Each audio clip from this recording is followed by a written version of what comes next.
Hello, Leaving the Theater listeners. I am here with a note about today's episode. So every now and then I see and review a movie, but due to time constraints, I've been unable to edit it together and release it when we usually do, the Monday after their weekend release.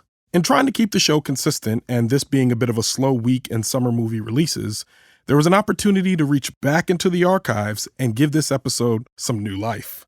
So this movie came out November 19th, 2021, and I'm happy we're able to bring the review to you today after a bit of a delay. One last thing, a very special thank you to Thomas Tyra of Bias Studios for editing this one. It was a windy evening and my levels weren't great for recording this episode, so some portions may be a little difficult to hear, but Tom did the best he could to make this a listenable episode. So again, thank you, Tom. And with that, let's start the show.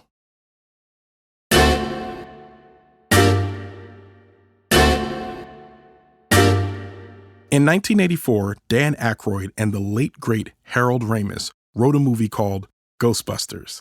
It was produced and directed by Ivan Reitman. It was well received by audiences and critics alike and spawned a sequel and a cartoon series. A third film was in various stages of development since 1989, but stalled as Bill Murray refused to commit to the project.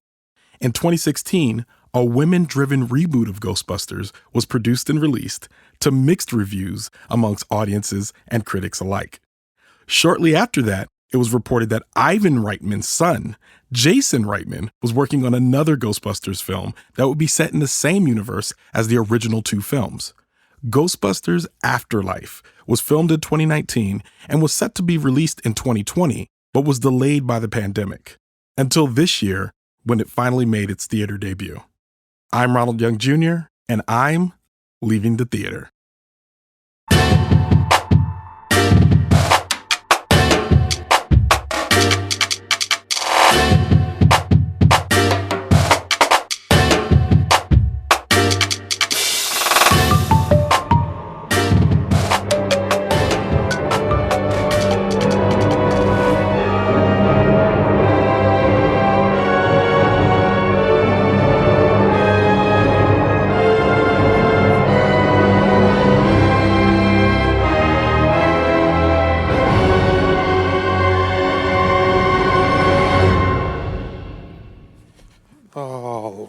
This is Ronald, and once again I am leaving the theater after seeing Ghostbusters Afterlife.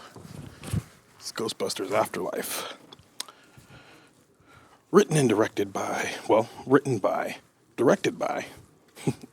by Gil Kenan and Jason Reitman, also directed by Jason Reitman, based on Ghostbusters, which was written by Dan Aykroyd and Harold Ramis. Starring Mckenna Grace, Finn Wolfhard, Carrie Coon, Paul Rudd, Logan Kim, Celeste O'Connor, Bill Murray, Dan Aykroyd, Ernie Hudson, Sigourney Weaver, Annie Potts, Olivia Cooper, Bokeem Woodbine, Josh Gad, Olivia Wilde, J.K. Simmons.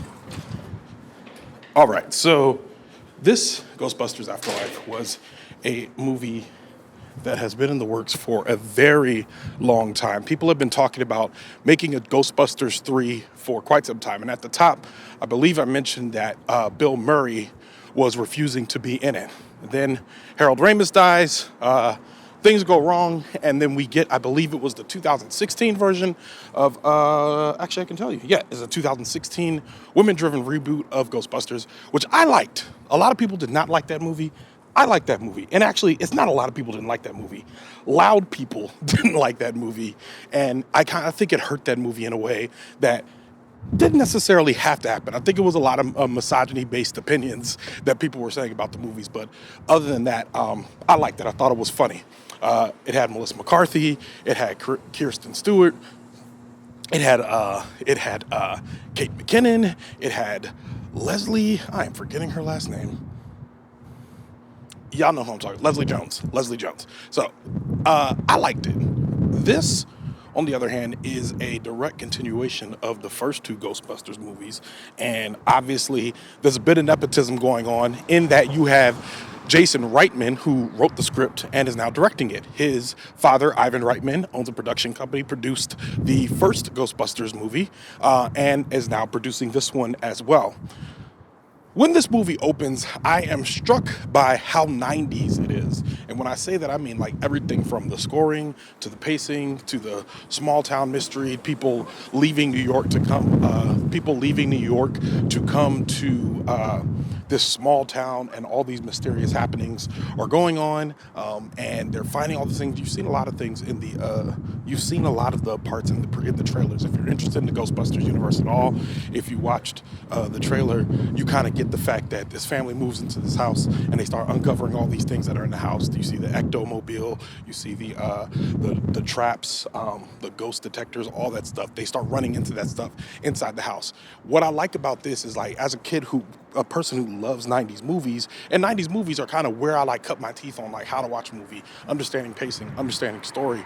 This movie feels familiar in that regard. I mean, it's very much I thought of Radio Flyer, I thought of The Burbs, I thought of Beetlejuice. There's just a Honey, I Shrunk the Kids, just a bunch of movies that all have that same feel. Like, you know, the score, that's the big band, and you got the flutes and the piccolos playing and all that stuff. And a lot of that to indicate that there's a mystery afoot. We're out here finding the mystery. And what I like about this one, and I was walking in this prepared to mark it down, be like, look at you guys, you know, throwing it back to the men, like you guys did it again. You couldn't let the women have one. But this movie takes Mckenna Grace. She is the star of this movie. She plays a 12-year-old named Phoebe. She is related to someone that you may know. I don't even know if that's a spoiler. I think it's not a very well-kept secret, but I won't spoil it for those of you that plan to go watch this movie. However, watching it and watching her, she takes good command of the screen, so much so that while I'm watching her, I realize that I don't really care about anything else that's going on if she's not on the screen. So, you know, we're following her, and then they follow her brother, Finn Wolfhard, from Stranger Things, who is actually playing the role of the older teenage boy from Stranger Things. Either one of them, honestly, Steve or the other one. I don't actually know either of their names, but he's playing that role in this movie. And I mean, he's gangly and old now. I mean, the boy is 18 now. He probably shot this when he was like 16, so he's like true teenager. Like, I mean, and watching him, and when they're like showing the parts where he's involved, when they're showing those parts, I'm less interested in the movie. When they're showing parts of the mom, I'm less interested in the movie. But Mckenna is driving the plot forward. Again, Phoebe, Mckenna Grace, Phoebe is driving the plot forward, and I really enjoyed it. I mean, watching her like unravel the mystery. She's there with a guy. The character name is Podcast, and his name. He is played by Logan Kim, which I mean, them together was very entertaining. Obviously, Logan Kim was supposed to be a guy who actually has a podcast, which was extremely, extremely, extremely entertaining to watch, because he walks up on, when we're first introduced to him, he's actually recording a podcast, which I get it. I understand the irony as I'm standing on the street recording a podcast right now. But it was very nice watching the way they kind of integrate this new young team of Ghostbusters together. It's good. Like, I actually enjoyed most of this movie. When it gets to the end, it starts to feel a lot like the very first Ghostbusters. Like, they just kind of regurgitated a lot of that plot, and I felt like they did a lot of work to get there, and then kind of just was like, all right, and we're just going to put it on autopilot now, which makes sense because Jason Reitman did it.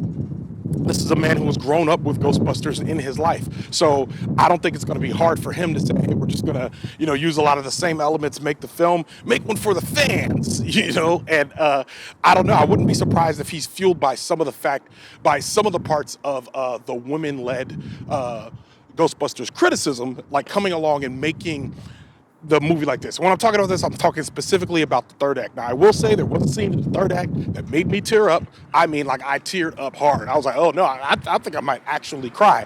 And it wasn't the cameo that you guys are all expecting by the time we get to this part of the movie.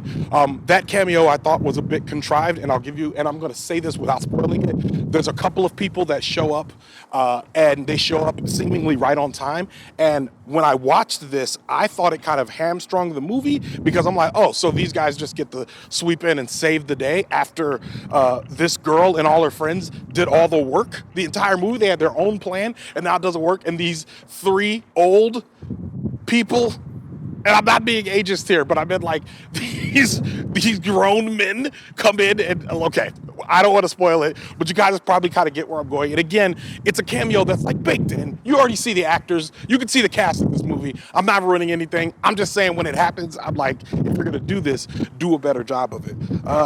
But I thought they nailed the landing closer than I thought. There's a mid-credit scenes and there's an after-the-credit scene that I think don't do much to advance the plot, but at least set it up to say, hey, if we want to do more of these, we could certainly do more of these movies. With all of that being said, I enjoyed it. I thought it was a good movie. It got me out of the cold. I enjoyed watching it on the big screen, although I don't think it needs to be on the big screen. Again, could have been a series. Again, could have just been on television. Again, could have released it on HBO Max. Train going by, easily could have released it on HBO Max. Would have been fine. Granted, it's not one of their properties, but still, just it could have been on the small screen. For those of you that want to see this movie, I mean, if you like going to the theater, go to the theater. Go check this out. If you don't, if you're still skittish, if you don't have the vaccine, whatever, stay at home. Like, wait for this one to come. Wait, buy it for $20. Like, it's not. This is good. If you got kids and a family, they're gonna enjoy this. There's a lot of stuff going on, a lot of little cutesy scenes. I think the kids are very enjoyable to watch. And if you're a '90s kid, you're gonna sit back and be like, oh yeah, okay, I remember watching these movies, and you're gonna feel good about watching that by yourself, with your partner, with your family, whatever. You're gonna have a good time. I give it 3.5 of 5 stars. 3.5 of 5 stars. 3.25 of 5 stars.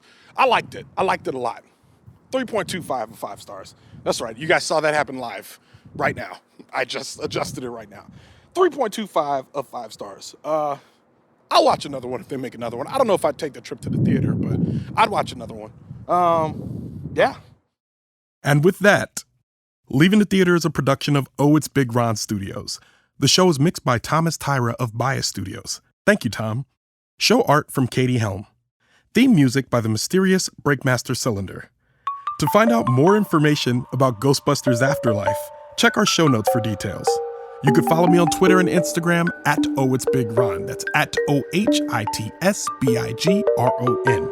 You can find out more about this show and other Oh It's Big Ron Studios shows by following us on Instagram at Oh It's Big Ron Studios or on Twitter at Oh It's Big Ron Stu. That's STEW. Leaving the Theater will be back soon. Thanks for listening.